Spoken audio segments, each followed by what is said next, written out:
it's the beginning of a new month, I wanted to show you guys my routine in terms of cleaning my car and organizing my finances.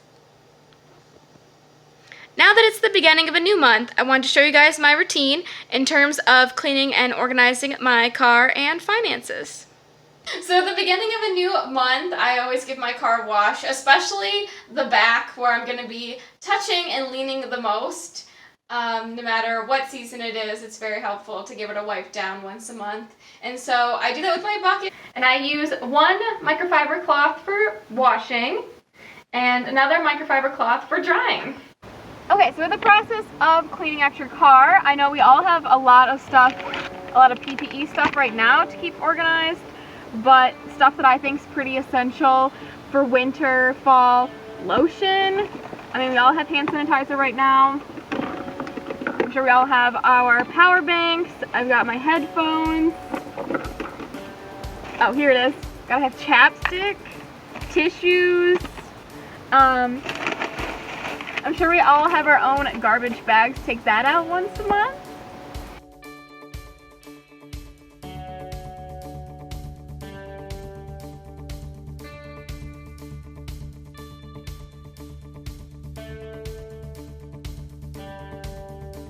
And I'm sure they'll have lots of cart wipes lying around. Hopefully you don't have like your receipts all over the place. Like I said, your extra bags. Some other things that keep my car that are really useful is tape. If the packaging is not the best and could use some tape. Bungee is better than like trying to clip or tie the carts together with anything in the store. If you have to have two carts. But also, if your shopping carts don't have anywhere for you to hang cooler bags, get these giant carabiner clips, sometimes known as like mommy clips because they'll fit on strollers. Those are very helpful. You can use them to carry all the groceries to the door if it's not a huge trip. But I like my IKEA bags. I have a little dolly back here. I use a lot of milk crates. Those sort of things. I'll get to cleaning.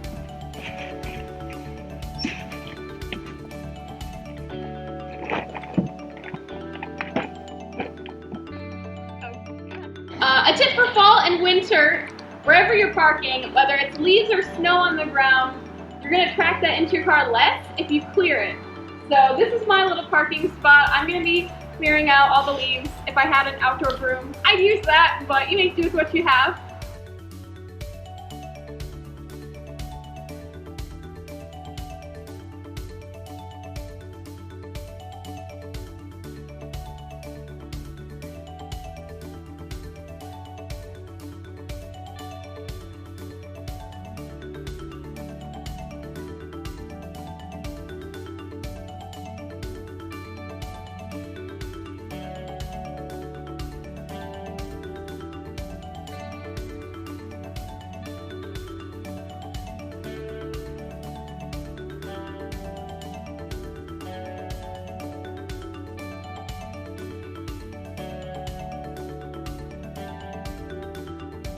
So yeah, it doesn't have to be great, just kind of have an idea of like, okay, if your tires are up here, your front door is going to be about there and there. Clear that out. Sometimes pushing it towards the front can be good to keep those leaves out of your car or snow. Alright, so when I'm cleaning out my car, I'm going to bring in all my plastic bags to sort them by store. So my primary stores that I shop at are Meijer and Target, and I'm going to be wrapping these up and putting them inside little bundles. These are the umbrella bags from Target. I grabbed a bunch. You even have a spot to write the store on it. That's very helpful when both Meijer and Target are white and red bags. Okay, so I'll briefly show you how I do this. So you don't want something like this. This is not how you want to organize bags in your car, just shoving them into each other. I absolutely hate that. But I'm going to grab the bag, I'm going to shake it out, look inside of it. If there's any holes, then I don't want that. I want to take that back to the store to be recycled. So yeah, this one looks good. So then you want to flatten it out. And I just roll it up to get all the air out of it. And then I just make sure all the handles end up at the same spot at the top, so you can easily pull one out if you're doing prepaid orders, or if a bag breaks, if you need an extra one. If you just use a lot of self-checkout, it's fine to reuse bags. It makes me feel better about it too, because I know paper bags can be a pain sometimes and can be helpful other times, so you can definitely easily organize your paper bags as well.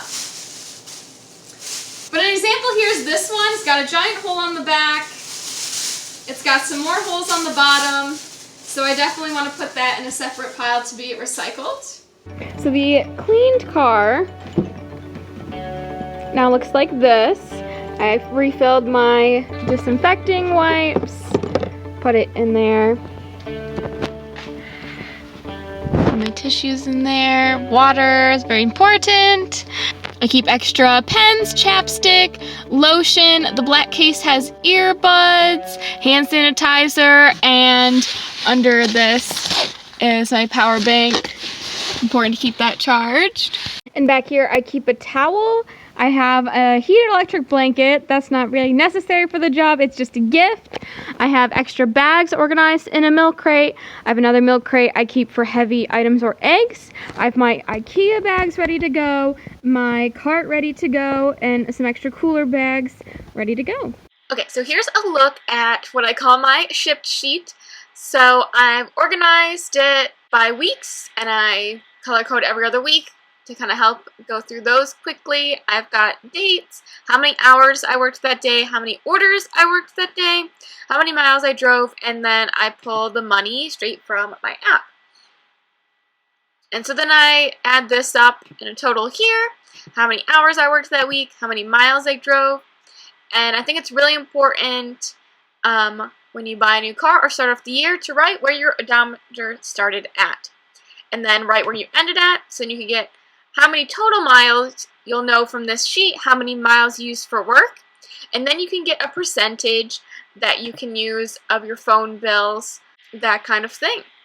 And then I total up the months on the side here too to make sure that I'm hitting my goal of at least $2,000. You can see I've gone over most of the time, which is great. So now we're going to this week.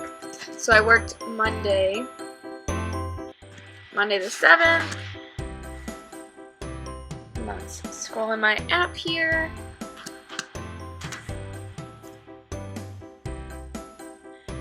Okay, so for the 7th, I did those 3 orders. And then, let's see, I worked the 9th, so that's going to be...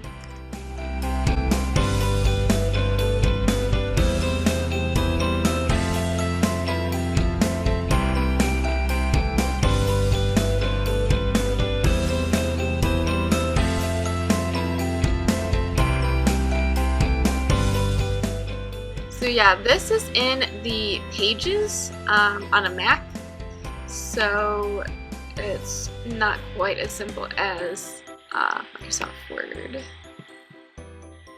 So then I go to my other app. I use Stride to track miles. What I do is reset my car's trip counter, and then at the end of the day I will manually input that to Stride. I don't like that with Stride you have to like press go, and so when you're in the store it will think that you're not driving and it will turn off, so then you have to press go like every time you leave the store, and that's just one too many things for me to remember. Okay, so this is my Stride app. So I click this when I add a trip. I put the distance, the date, and in the notes I put number of orders, number of hours. So to view those, I click tax savings because I have not input any income for this year. I've only done the deductions on it. That's why it says 0 there. So deduction, and I want to go to September 7th. And I said 18.5 miles, 3 orders in 3 hours. Because that was 1 order and 1 double. So not a ton of miles there. Okay, so we want to go to September 9th. I did 27 miles.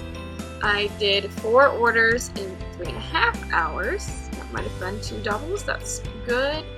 Next one is the 11th. 40 miles. 5 orders in 6 hours. The 13th, the last one for this week, I did 51.5 miles, 7 orders in 7.5 hours. For a Sunday, that's really good. And I just label it the next week.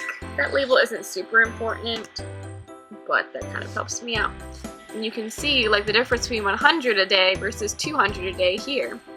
Like I kind of laughed that I started up here hours before miles, and then somewhere April hit and I start putting miles before hours. It doesn't really matter, but I think I prefer the hours before miles, so we'll go back to that. Let's see. So this is the 7th and 13th. This says 6:40. My app says 6:27. So this, I do include tips that may have been like counted in the Shipt app for like a following week. I'll include it in this week. It's not super important to me how accurate this number is because it will average out over time, and it's just kind of more of a rough estimate. So if you want it to be really accurate, like as you do this, you would want to only include the tips that you received the week you did the order, and then you could add another row here that's like tips from past weeks, because you see that listed on your app. That way that would be more accurate, but that's not the most important part to me. Honestly, this other information is more important to me. So in my app, I don't have anything logged for the 18th or the 20th. My app has the 17th, it has the 22nd. So that's a slight problem. The nice thing here is that I also have Google Maps tracking me at all times. So on my timeline, I can change the date to the 18th. And it's going to show me everything I did that day. So I did 2 orders. I had a $10 promo. I delivered at 1:40, so I probably picked it up at about 12:30. So that's probably about an hour. And then I got another one that I must have picked up right when it switched over at 2, and I delivered it at 2:48 because of the promo amount that I see. So I'll say about 2 hours there, 10 miles. Like, I'm really bummed. The map is usually very good, but like these were 2 separate orders, and it kind of only shows me going to 1. Okay, so then on the 20th, I did 6 orders. So we can kind of chunk it out here. So it's 2.5 miles to the store. Plus it said my first order I delivered was 8 miles. And that must be counting there and back, just by the look of the graph here. And I was at the Target, and from the Target it shows I did 6.6 miles going to, looks like 2 stops, and then back to my house. And then 3.5 miles to deliver south. So that's about the best estimate I can get. Like, honestly, I'm disappointed. Google Maps usually, like the timeline, has usually been very accurate, and other times that I've tested its accuracy, you know, I'm sure that's accurate of all the places I went to, but that's definitely not 16 miles. And so it lists miles here in the app with timestamps. So I added those up, and that's how I got 48, versus it wanted to list 16 as the total miles. So yeah, you just estimate the best you can at that point when you don't have any information. So I need to copy. It's format, yeah. Paste here. And do the next week.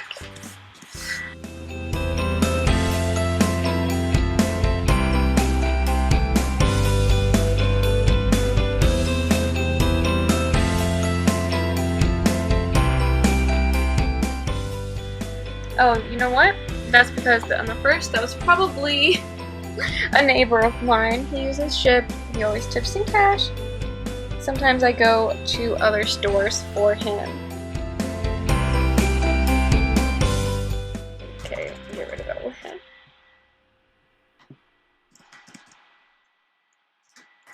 So we'll total up this last week, and I'm going to include that last day to be easier because it doesn't, again, matter to me what that number actually is. Okay. Well, I'm going to put miles and then hours. I'm so consistent, guys, I swear.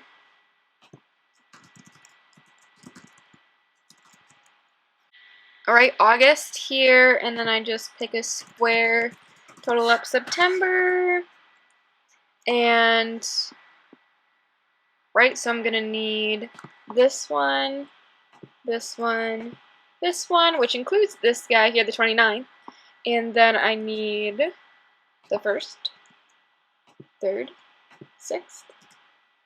There we go. Because then you can see August, totaled that up there. Wonderful. And then I can, yep, that's the number of shops this year. That's not total shops. This is the total miles this year. This is my estimated earnings. So what I do down here is I list all expenses. So things you buy for yourself, if you buy customer gifts, just whatever kind of comes along. You total that up to your deductions, and you put that here, and then I include that times 58 cents per mile. I've kind of rounded up to 60. Is what you can estimate your deductions. So you take your total earnings, subtract from your deductions. This is your taxable income. So most people would recommend to estimate 30% for taxes, but based on what I paid last year, I saw that 20% is actually going to be a lot closer to actual because of the kind of deductions I have owning a home and so forth. And this is not even including this year I will have healthcare deductions. I did not have that last year. So, right, this is my estimated taxes I will pay off of this amount. I make sure to remind myself of the dates we need to pay, right? We just had September, and then we'll have January. And so then this column I do, the total earnings minus what I'm estimated to pay in taxes is, right, my profit. That's what I've made so far this year. So I've hid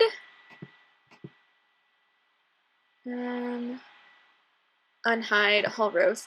So I've hid the past years because I've been doing this for a full year and the fall of 2018. So that's what I have grayed out kind of here is my like training time where money was like all over the place, and I was still getting money coming in from the other place I worked at was Robot Garage. Money was kind of still trickling in because you get paid, you know, every 2 weeks versus here it just feels way more instant to get paid the next week for what you did. So I guess if I scroll down here, okay. So right, this was kind of what it looked like. So in 2018, my Shipt earnings, my number of shops, these were the miles driven. This is my estimated taxes. This was my actual taxes for 2018, and that, right, included W-2 taxes. This was not the amount I paid out of pocket. This was the total that I think I paid between the two jobs or something. And then, so 2019 was the first time I had only Shipt as income, right? This was my earnings. I did this many shops that year, did this many miles for Shipt, and this is my estimated taxes. I paid $3,000 in actual, and I did get a refund that year by paying quarterly. That helps. And so this was kind of just my thought process and figuring out how it works. And so what I kind of did was like, oh, do I need to like get a percentage for each month? It's really just you do an average of the year. How many Shipt miles, how many other miles, because I like to travel. I definitely think we should use this job to travel, those kind of things. That's the deductions from last year. Which you can see I spent a lot less. I must have driven a lot more. Because you can see like that year I would average about closer to 30 hours to hit. I've kind of made it my new goal of 600. My goal back then was 500 in like 30 hours, less than 30 hours really, 25 hours looks to see my average, versus pandemic hit March. So you can see my hours go from 30 here. I guess I just did a short week then. 30 here to, it really drops under 20. The hours went up when I worked more days, but kind of less shops per day. I don't know. I have some kind of anomalies in there. But I'm thinking this week, you can see the hours really went up when I went for a bonus week. So they'll say like, hey, do 25 orders for a bonus. It's like $150 or $200. I think it was. So then you really have to up the amount of shops you do, and it just really like doubles the amount of hours. If you're in a busy area, bonuses are not worth it. It's better to take promo. Like, honestly, I'm in such a busy, like, zone, even within a busy metro, that even people who do tip will end up sitting in metro, just especially now. A lot of our veteran shoppers have not come back. So that kind of gives you an idea, like, here. It's kind of the highest I've seen, right under 20, about 20, that kind of thing. Thanks for watching. Check out my other videos for new shoppers, shopping at Meijer, produce, guides, and more.